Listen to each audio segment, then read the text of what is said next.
তো দেখো আমি তোমার ওই রাইট ফর্ম অফ ভার্বটা করে দিচ্ছি।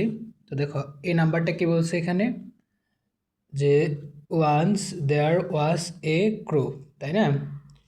It dash look for water.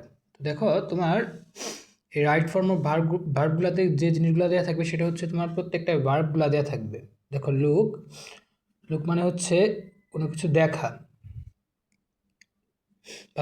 তারপরে কি আছে, এখানে আছে বি, এখানে একটা বি দেওয়া আছে, অর্থাৎ এখানে একটা ভার্ব বসাইতে হবে, ওই অক্সিলারি ভার্ব যেগুলো আছে আমি জারের মধ্যে। তারপরে কি আছে এখানে, এখানে দেখো হেল্প, হেল্প মানে কি সাহায্য করা। আর সিচুয়েট মানে কি কোনো কিছুর অবস্থান বোঝায়, তখন আমরা সিচুয়েট শব্দটা ব্যবহার করি। আর তারপরে দেখো এখানে আছে কি ফিনিশ, ফিনিশ মানে কি শেষ করা। তো আমরা প্রথমে এই নাম্বারটা দেখি। তো এখানে সমস্যার সমাধান করার জন্য আমাদেরকে দুইটা সেন্টেন্সই পড়তে হবে, যে এর আগের সেন্টেন্সটা কোন কি বলতেছে এবং পরের সেন্টেন্সটা কি বলতেছে।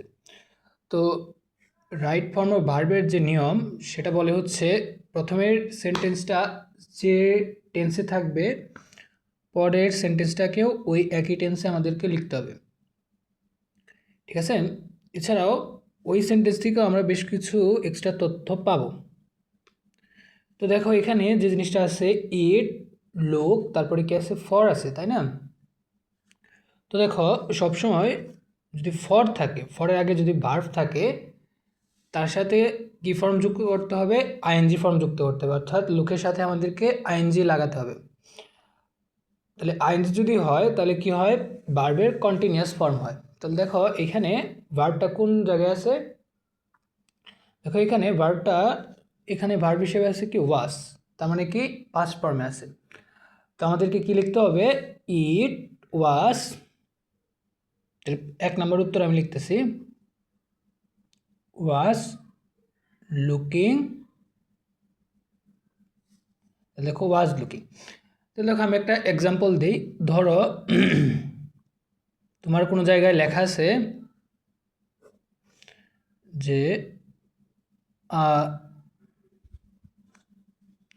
দেখো কোনো জায়গায় লেখা আছে আই এম, তারপরে কি এখানে দেওয়া থাকলো কি লুক, অথবা মনে করো যে এমটা দেয়াই নাই, ফর জব। তাহলে দেখো আমি চাকরির জন্য খুঁজতেছি। তাহলে দেখো এখানে তোমাকে কি লিখতে হবে, তাহলে তোমাকে অবশ্যই এখানে এই যে যেহেতু ফর আছে এখানে আমাদের কি লিখতে হবে, আই যেহেতু আছে তারপরে এম দিয়ে লুকিং লিখতে হবে, ঠিক আছে? তাহলে দেখো আমরা এক নাম্বারটা পারলাম। তো দেখো তার আরেকটা দিই আমি। তাহলে দেখো যে 2 নাম্বার এক্সাম্পল কি হইতে পারে, আই ড্যাশ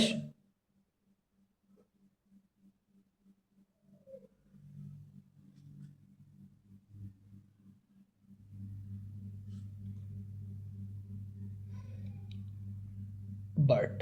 দেখো এই জিনিসটা কিন্তু হইতে পারে। তাহলে আমাদের এক নাম্বারটা গেল। তারপর দেখো 2 নাম্বারটা কি বলছে, তাহলে দেখো 2 নাম্বারটা দ্য গার্ডেন, তারপর দেখো এখানে ভি দেওয়া, full of plants and flowers. তো দেখো বি মানে যে জিনিসটা বোঝায় সেটা হচ্ছে am is, am is are was were.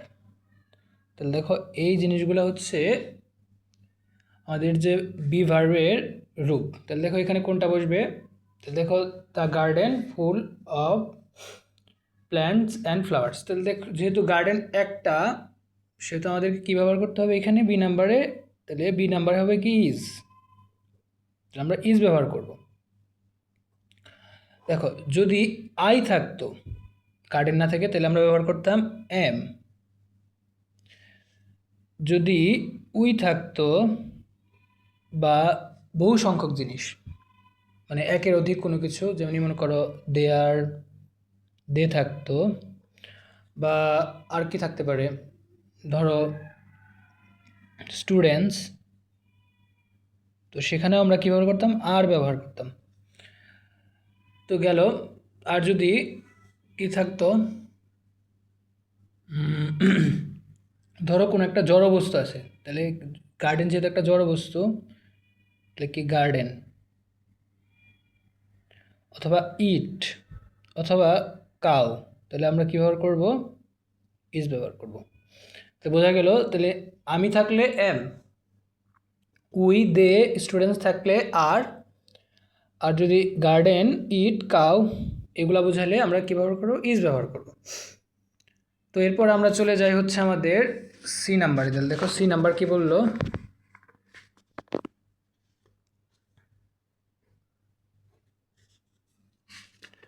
তাহলে দেখো সি নাম্বারে কি লিখছে, if you want to know more your home district this dash, তারপর দেখো এখানে হেল্প দিছে, তারপর ইউ দিছে। তাহলে দেখো এখানে ইফ আছে, তো ইফের অনেকগুলো কন্ডিশন হয়।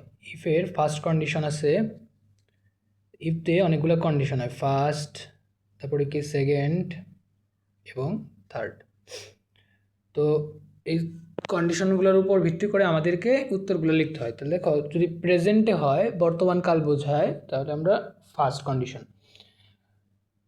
যদি অতীতকালে হয় তাহলে আমাদের কি সেকেন্ড কন্ডিশন, আর হচ্ছে অতীতকালের আরেকটা বিশেষ একটা কেস আছে যেটা আমরা বলি হচ্ছে প্রেজেন্ট পাস্ট পারফেক্ট, সেক্ষেত্রে আলাদা। তো তোমাদেরকে এইটাকে ভালো করে বোঝো যে ফার্স্ট কন্ডিশনটা কি। তো দেখো, if you want to know more your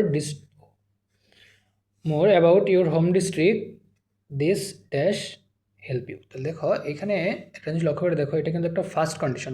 কারণ কি, কারণ এখানে আমাদের বর্তমানকালে একটা জিনিস ভবিষ্যতের কথা বলতেছে। তুমি যদি জানো তাহলে কি এই জিনিসটা তোমাকে হেল্প করবে। তো যদি প্রেজেন্টে থাকে আমাদেরকে, বিশেষ করে যদি কোনো চিরন্তন সত্য না বোঝায়, যেমন টাইম নিয়ে কোনো কিছু জিজ্ঞেস না করে, কিংবা সূর্য গ্রহ নক্ষত্র নিয়ে কোনো কিছু জিজ্ঞেস না করে, সাধারণ কোনো প্রশ্ন করে, তাহলে আমরা কী ব্যবহার করব?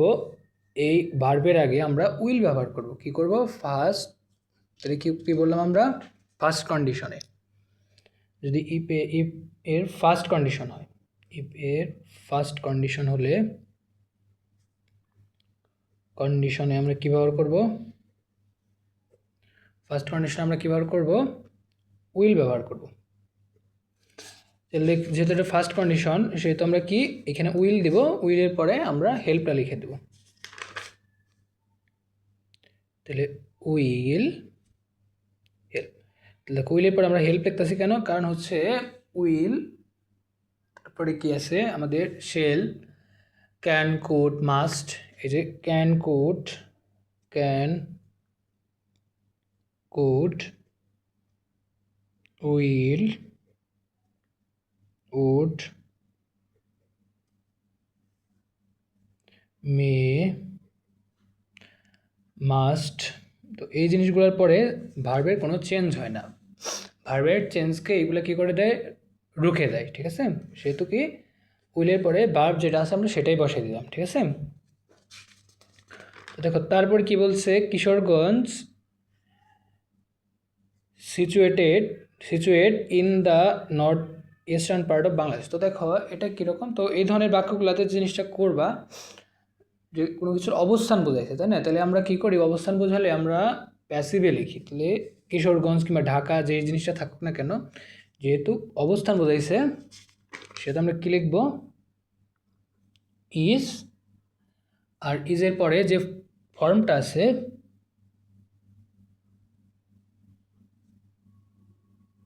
তার একটা পাস্ট পার্টিসিপল ফর্ম আমরা লিখে দিলাম। ঠিক আছে, এইভাবে আমরা 2 নাম্বার অ্যান্সারটা লিখবো। তাহলে নিয়মটা কি? অবস্থান কি হয়? প্যাসিভ হয়, প্যাসিভ ভয়েস। ঠিক আছে, প্যাসিভ ভয়েস হওয়ার কারণে এটা ইজ সিচুয়েট হয়ে গেল। যদি প্যাসিভ না হয়, প্রেজেন্ট কোনো টেন্স হইতো, তাহলে আমরা কী লিখতাম? তাহলে ইজ সিচুয়েটিং এরকম কোনো কিছু। কিন্তু যেহেতু অবস্থান সবসময় কী হয়? প্যাসিভ ভয়েস হয়।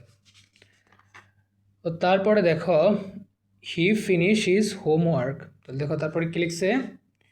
হি ফিনিশিস হোমওয়ার্ক। দেখো এখানে একটা দাগ দেই। তাহলে দেখো বাই টুমোরো।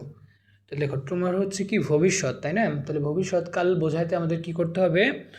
ভার্ব, এখানে একটা ভার্ব লিখতে হবে আমাদেরকে, অক্সিলারি ভার্বও, সেটাও কি বোঝাবে, ভবিষ্যৎকাল বোঝাবে। তাহলে যেহেতু ফিনিশ আছে, তাহলে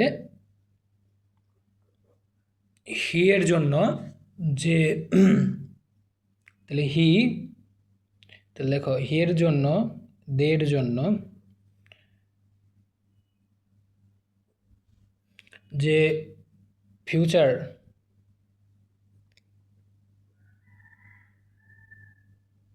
যে ফিউচার অক্সিলারিগুলো ব্যবহার করি সেগুলো কোনগুলা, সেগুলো হচ্ছে উইল। আমরা কী ব্যবহার করবো এখানে, তাহলে ইউ, তাহলে কি হি আছে, তাহলে উইল ফিনিশ। দেখো এটা আমাদের ই নাম্বারের উত্তর। তো দেখো একদিনে হয়তো বা তুমি সবগুলো বুঝতে পারবা না মামা, আস্তে আস্তে সব কিছু বুঝতে পারবা। তো যে জিনিসটা বুঝবা না সেই জিনিসটা আমার প্রশ্ন করো। তো এটা মনে করো একদিনের বোঝার বিষয় না, তুমি আমার আস্তে আস্তে প্রতিদিন নক দিবা, আমি তোমার মোটামুটি সবগুলো বুঝাই দেবো, ঠিক আছে। আর এই জিনিসগুলো একটু কঠিন, তবে এই জিনিসগুলো যদি একটু বোঝো দেখবা যে তোমার মোটামুটি ইংরেজির সব জিনিসই মোটামুটি তুমি বুঝে ফেলছো, কারণ ভার্বের এই জিনিসগুলো, ঠিক আছে, রাইট ফর্ম অফ ভার্ব বলে এগুলারে। তো আশা করি ভালো থাকবা, আজকে এ পর্যন্তই।